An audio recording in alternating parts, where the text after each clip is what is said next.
Empire.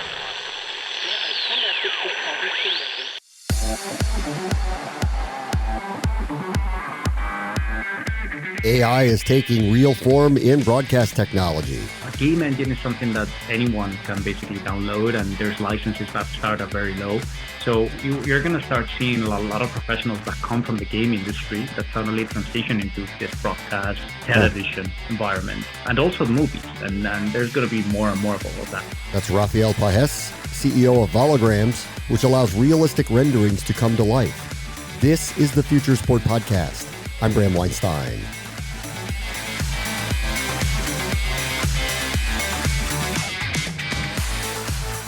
Presentation matters. New technology alters our ability to see and feel our way into big-time sports. And now AI is upping the game even more by allowing for 3D models to join live broadcasts.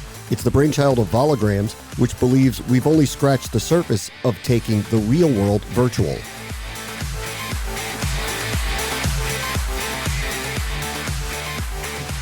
Our guest this week is Rafael Pajes. He is the CEO of Volograms, which empowers users in the creation of 3D content for augmented reality. They recently collaborated with Fox Sports. We're going to get into artificial intelligence, augmented reality, 3D technology. How are you, Rafael? Thank you for joining us. Hi, thank you very much. Very happy to be here. Tell me a little bit about what Volograms does. So Volograms is an AI company. Basically, what we do is that we take photos or videos and turn them into 3D models. We're specialized in getting humans into 3D, like real people, like real actors, performers, sports people, that it's very difficult to typically represent in 3D.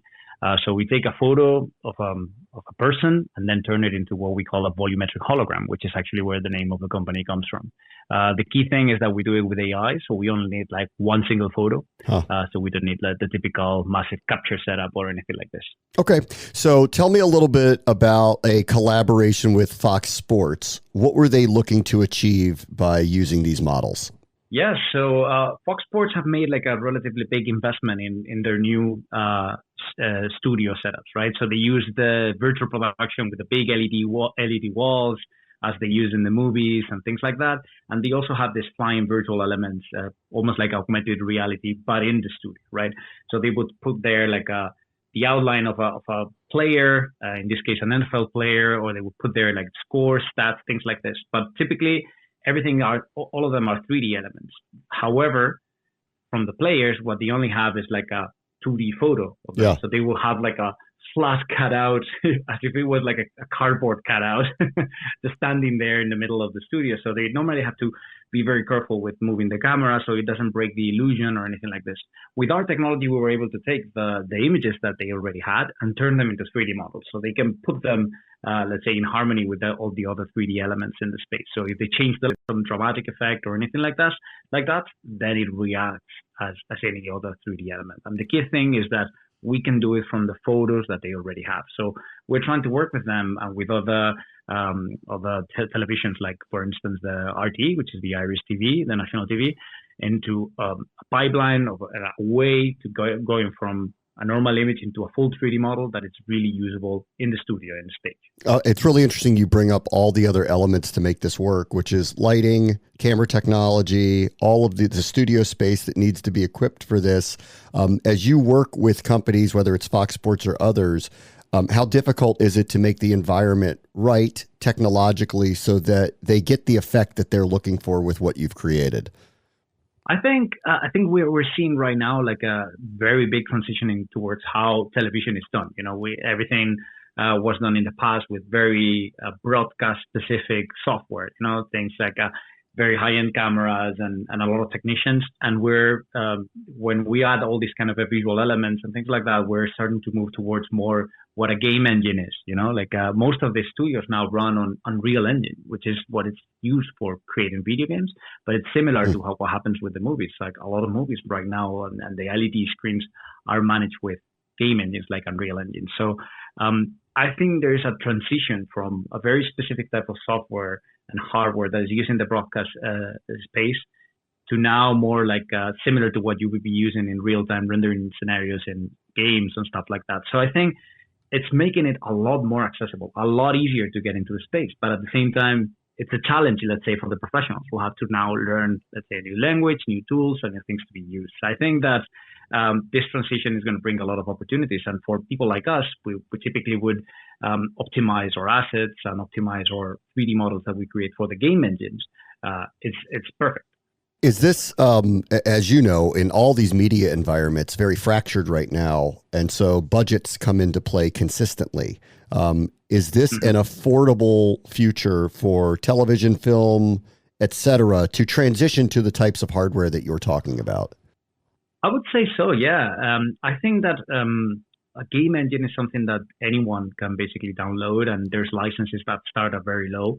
So you're going to start seeing a lot of professionals that come from the game industry that suddenly transition into this broadcast television environment, and also movies. And there's going to be more and more of all of that. Okay. So tell me a little bit about the technology of making the Volograms. How in the world do you take one picture of somebody and then turn it into a 3D model of them? So it's a form of generative AI, right? So you get one single photo. So from that photo, we apply multiple AI algorithms. The first one separates the person from the background, so identify the outline of the person. We have another algorithm that identifies the different body parts, clothing items, things like that. And then we have a few other things and that we feed to what we call a volume estimation network. This is, in layman terms, is a way of understanding not only how the appearance of a person is, but also the shape, the volume of that person. This is basically done by training an algorithm, by showing an algorithm thousands of 3D models of humans and asking and making it learn. So you end up learning what the shape of a person is. So then you give it a random image, you separate that person from, let's say, the environment, and you can guess more or less how that person is. There's also like a very interesting part, which is how that person looks from behind, not only what the shape is. Yeah. Right? So I take a photo of you from the front, and it's like, how does it know how you look from behind? It's like, well, it doesn't really know, it guesses. But as you have probably seen with all this stable diffusion and stuff like that, there's very advanced ways of making up things that are not initially there in an image, like in painting, out painting, that are actually very convincing. And what it will give you from the back is actually pretty good. It's funny because in the case of, let's say, football players and stuff like that, what it doesn't know is what number they're wearing behind. Yeah. So sometimes you will get that it doesn't give you any number, but if it guesses that what you're seeing in front is a jersey of a team, it will try to figure out what number it is on its own, and sometimes even come up with a weird character that is not really like a normal number. So it does have its limitations, as you can imagine. Yeah. But in general, it does a pretty good job. What's amazing there is, I guess, with a football player, if you put them in a football uniform, you could almost cheat to some degree, because most players would look similar from behind if they were wearing a helmet and pads, etc. But if you were to do this with basketball players or movie stars, for that matter, like, no one looks like Dwayne "The Rock" Johnson. So to get his body shape, I think, correct and feel real, that must be a learning experience. Yeah, I think so. There's a few components to this, right? Like, one of them is having like a lot of data, so you can train it. So it's let's say there's a lot of variation of the data. There's different genders, body types. There's different movements, clothing items, and so getting that data is complicated. But once you have it, Dwayne Johnson is like a extremely muscular guy. So when you get the front and you separate the outline of the person, the neural network already gets a pretty good idea of how everything else should be. And in the case of him, who's bald, typically, it's even easier. I think it's more complicated when you have like a ponytail or something that is not visible in the front. And then in those cases, sometimes it just fails, and it will just give you some random hair that's not what it's supposed to be. Because of course it's guessing. But at the same time, for the applications that we're typically after, normally the user doesn't go and try to go behind the 3D model to say, okay, I'm going to see the back of the head of this guy. I mean, it's not so important. It is more important that it is a full 3D model, because, as I said, you can apply lighting effects, you can use it in a, let's say, 3D environment very naturally, more than a normal 2D photo or something like that. And I think that's what gives you the realism, the immersiveness that we're after. What you're creating too is static, right? No movement involved in the model itself. No. Actually, if so, what we specialized is not really just getting static 3D models. We specialize in what's called volumetric video, which is, if you think of video as a sequence of photos, a volumetric video is a sequence of 3D models. So if you, instead of feeding our algorithm, instead of feeding it a photo, you feed it a video taken from one single viewpoint, it will give you a volumetric video. So if you're, I don't know, there speaking, talking, doing some moves or whatever, you will see that in the result too. Huh. So it works with video too. Oh, that's wild. Okay, so and I mean this with no tone. When you're talking to outlets and they want to partner with you, what are you telling them is the benefit of doing this? What do they get out of having this as part of their broadcast presentations? Yeah, so I think it depends a little bit on the application that you're looking for, right? So all this, if we're talking about the sports industry, where they want to show like the most impressive graphics, the most impressive stats, they want to have an edge into showing what they have, right? So they put there these virtual tables with elements that pop up and stats and shading, and it's all very cool. It looks like holograms basically in front of you. They right now have a limitation where they want to put a 3D person, because creating a 3D person, it's either you go to a big 3D scanning studio and you bring your football players to that rig, which is going to cost you a lot of money because there's nothing else that the football players have, which is time or resources to basically have to go and get captured.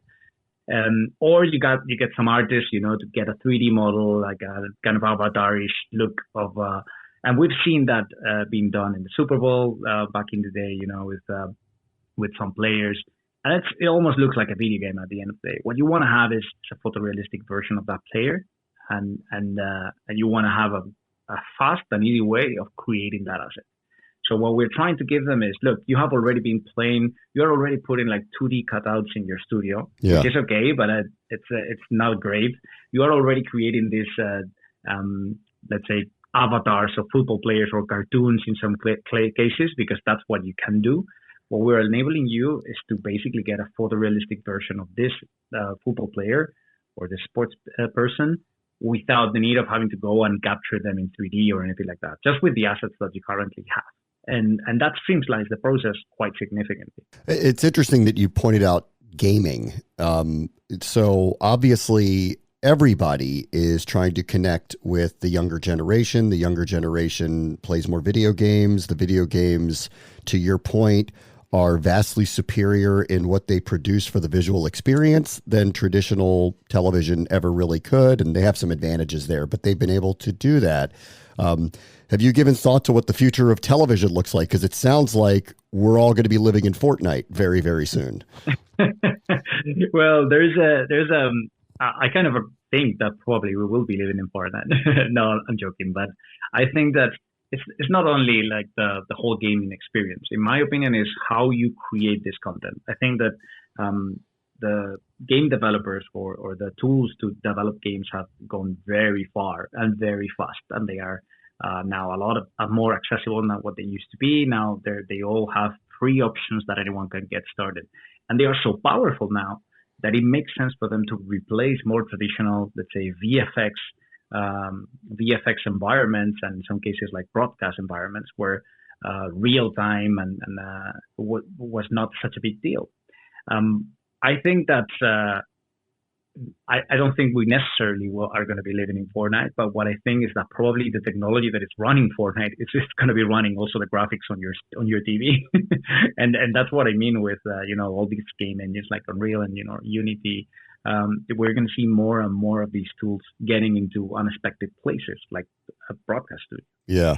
Yeah, and I think how we view all of these items, whether it's entertainment or sports, the transition to mobile technology, the transition to people watching through their gaming systems, especially younger people are watching a lot of content through their gaming systems.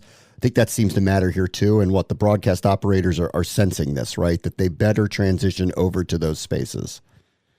Yeah, definitely. And I think the content needs to be more interactive. They need to offer all the types of solutions to their younger audiences. We've seen how one started posting a lot on social media, and that drove like their engagement in the USA quite significantly. We're going to see how more interactive experiences are going to happen with basketball players, football players, instant replays that include 3D visualizations and stuff like that that are using technologies like ours. We're going to see more and more on that. And we're going to feel like we're part of the game, that we have a say in, let's say, in, okay, where do I want to see it from? What are the stats that I want to get? Huh. Do I want to get a photo with with one of the sports people, like the star? Do I want to get like some fan activation campaigns that are really, really engaging, or farther than, commercial in the Super Bowl? There's a lot to be done there. And I think that new generation of viewers, of let's say spectators, they have different ambitions and different interests. So we kind of just keep doing things in the same way that we were doing them 20 years ago. All right. Before I let you go, how did you get into this? What's your background? So even though I'm an entrepreneur, my background is actually science. So I did a PhD in computer vision. So I was working in this type of technology for quite some time, and but I always felt more like an engineer than really like a scientist. So I was always worried or interested in getting the technology into the hands of the user, or somebody to basically use it and pay for it eventually. So we ended up spinning out from the university where we were developing this technology. And so yeah, I'm basically a nerd that got into this space. We're all nerds in some way. I'm a sports nerd. You're a science nerd. We're all nerds in some way. Rafael Paez is the CEO of Volograms. Thank you so much for joining us. Thank you very much for having me. On the next Future Sport podcast, we'll delve back into tracking technology that is modernized specifically for hockey. And whether you're sort of an earlier player, kind of working your way up from single A hockey towards triple A hockey, we're finding a lot of engagement and utilization in just this sense of community and almost like gamifying the sport. And I think everyone at every skill level is appreciating the instant feedback when they're getting on and off the ice or the field. That's Bill Neer, CEO of Helios Sports, who is an athlete turned engineer with design dreams that are having real effect. That will do it for this episode. As always, the future is now. This is the Future Sport Podcast. I'm Bram Weinstein.